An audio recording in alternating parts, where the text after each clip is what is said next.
ሰላም ጤና ይስጥልኝ በመላው ዓለም የምትገኙ ኩሩ የመድፈኞቹ ቤተሰቦች እንኳን ወደ ቻናላችን በሰላም መጣችሁ። የዝውውር መስኮቱ ሊዘጋ ጥቂት ቀናት እየቀሩት በሰሜን ለንደን ሰማይ ስር ነገሮች እጅግ እየተጋጋሉ ይገኛሉ።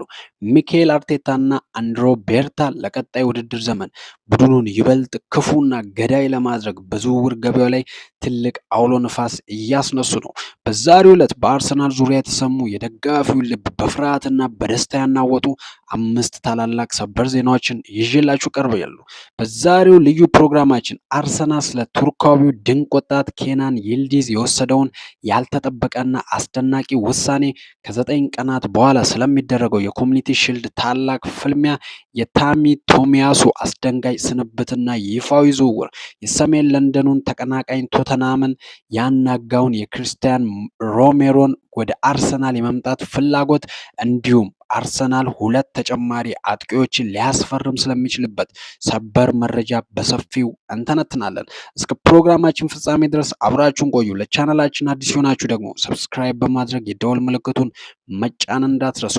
አሁን በቀጥታ ወደ ዝውውር መረጃው እናልፋለን። የመጀመሪያውና መላውን አውሮፓ እያነጋገረ ያለው ሰበር ዜና የቱርካዊው የጁቬንቱስ ኮከብ ኬናን ይልዲዝ ጉዳይ ነው።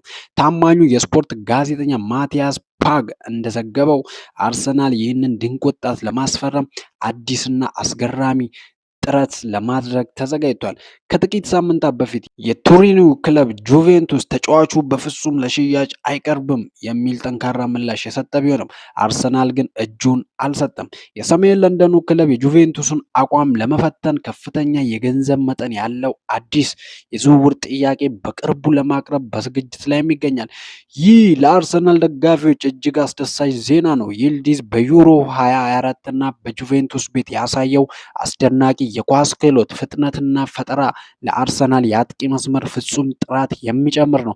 አርሰናል የጁቬንቱስን እምቢተኝነት ለመስበር ከፍተኛ የገንዘብ መጠን ይዞ መነሳቱ ሚኬል አርቴታ ለዚህ ተጫዋች ምን ያህል ትልቅ ቦታ እንዳለውም ያሳያል። ይህ ዝውውር ከተሳካ ለአርሰናል የፊት መስመር ትልቅ ሲሳይ ይሆናል። ሁለተኛውና ብዙዎችን ያስደነገጠው ዜና የጃፓኒው ተከላካይ ቶሚያሱ ጉዳይ ነው።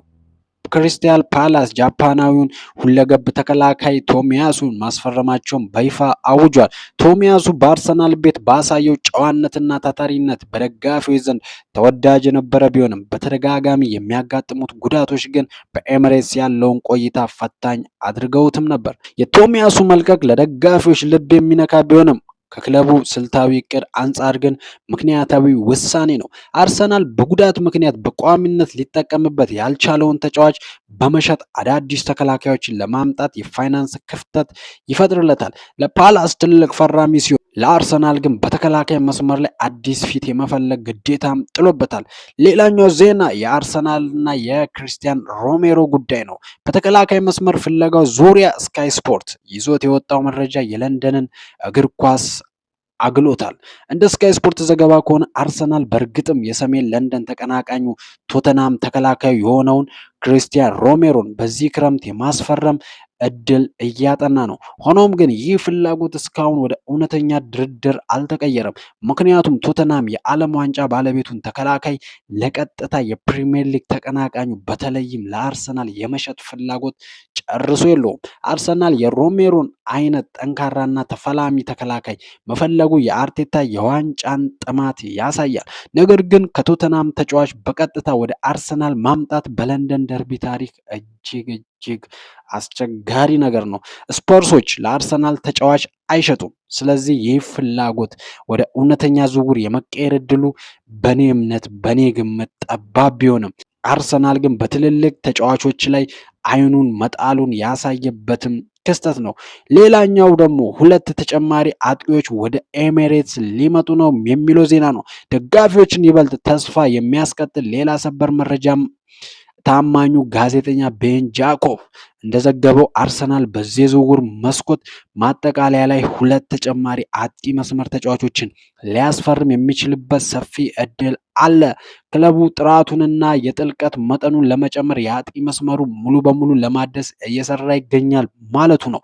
ቤን ጃኮብ ይህንን ማረጋገጡ አርሰናል በዋንጫ ፉክክር ላይ ምን ያህል በቁርጠኝነት እየሰራ እንደሆነ ማሳያ ነው። ሳካና ማርቲኔሊ ላይ የሚወርደውን ጫና ለመቀነስ እናም ቡድኑ የተለየ የማጥቃት አማራጭ እንዲኖረው 2 አዳዲስ አጥቂዎችን መምጣታቸው መድፈኞቹን ሊያቆማቸው የማይችል ክፉ ቡድን እንዲያደርጋቸው በፕሪሚየር ሊጉ ያስችላል። የመጨረሻው ዜናችን ደግሞ የሚሆነው በመጨረሻም ወደ ሜዳ ላይ ጨዋታ ስንመለስ ከ9 ቀናት በኋላ አዲሱ የውድድር ዘመን በይፋ የሚከፈትበት የኮሚኒቲ ሺልድ ዋንጫ ፍልሚያ ይደረጋል።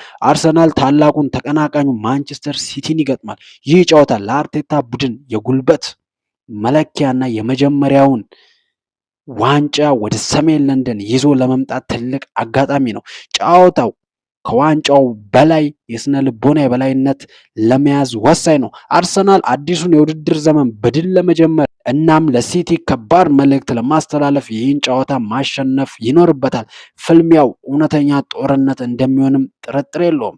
ሳምንቱ በአርሰናል ቤት እንዲህ በደመቀና በሰበር መረጃዎች ተሞልቶ አልፏል። ይልዲዝ የለንደንን አየር ይቀላቀላል። የቶሚያሱ ስንብትስ ይጎዳናል። በተለይ አርሰናል ኬንያን ይልዲዝ ለማስፈረም የጁቬንቱስን እምቢተኝነት በገንዘብ መስበር አለበት ወይስ የለበትም የሚለውን ሀሳባችሁን አሁኑኑ ከታች በኮሜንት መስጫው ላይ አስፍሩልኝ። ቪዲዮን ከወደዳችሁት ላይክ ማድረግና ለሌሎች መድፈኞች ማጋራት እንዳትረሱ። በቀጣይ የዝውውርና የጨዋታ መረጃዎች እስከምንገናኝ ድረስ መልካም ጊዜ። አርሰናል ለዘላለም ያሸንፋል። ቻው ቻው።